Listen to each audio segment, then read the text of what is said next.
Son vaxtlar Azərbaycanda heç kim istəmir. Hamı bir-birinin qəlbinə dəyir, hamı bir-birinə pislik eləyir. Əgər düzgün müsəlman olsa, Allahdan qorxuruqsa, niyə bir-birimizin qəlbini qırırıq, niyə bir-birimizə təpiyə atırıq? Yəni xalq olaraq bu qədərmi biz vəhşiləşdik, bu qədərmi bir-birimizə düşman çıxdıq?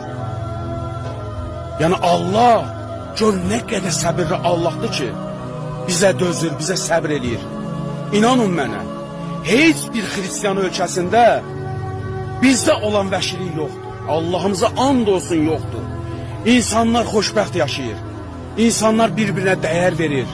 Kim neyniyər, o neyniyər, bu neyniyər, bir-birinə o sözü sualı vermirlər. Bir-birindən çəkinmirlər. Bir-birlərindən utanmırlar. Yəni müsəlman ölkəsidir, Azərbaycan xalqı yox. Kimsə qabağa gedir, onun ayağının altından qazırlar, dartırlar. Bu adam yıxılsın, bu adamın qanı içməyə başlayırlar.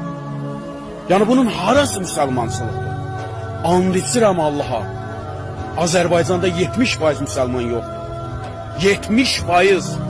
Onsuz da düz insanın, düz danışan insanın heç vaxt dəyəri olmayıb, dəyər verilməyib.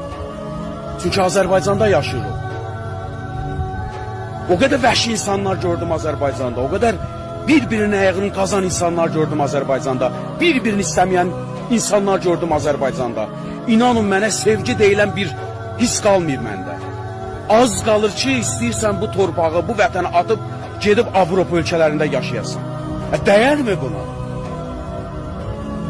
Bu qədər mi biz Allahdan qorxmuruq? Niyə insanların qəlbinə dəyirsən? Niyə axı bir-birə düşman olursan? Səni buna vadar eləyən nədir? Qardaş, bu insanlar xoşbəxt olsun da, kim necə yaşayır, kim hara gedir, kim nə qayırır? Öz həyatıdır, öz şəxsi işidir. Sən niyə onun həyatına burun soxursan? Niyə imkan vermirsən ki, o insan yaşasın? Yəni bu qədər bekar adamsan ki, onun həyatına burnunu soxursan? Başqasına nəsə bir arzula, yaxşı şey arzula. Allaha and olsun deyirəm, Allah onun milyon qatını sənə yetirəcək. Çünki sən arzulamısan, ömür boyu onun bunun xainliğin, paxıllığını çəkirsən. Ona görə də Allah sənə vermir və başqasının həyatına sən burun soxursan. Allahdan qorxmaq lazımdır. Ölməyəcək kimi yaşayırsınız ölümlü dünyada. O kişi olmasın, o qadın olmasın ki, bu dünyada əbədi yaşasın. Və həyatda əbədi olan heç bir şey yoxdur. Hamımız öləcək. Nə olar, qulaq asanda buradan alıb, buradan buraxmayın da. Əməl eləyin.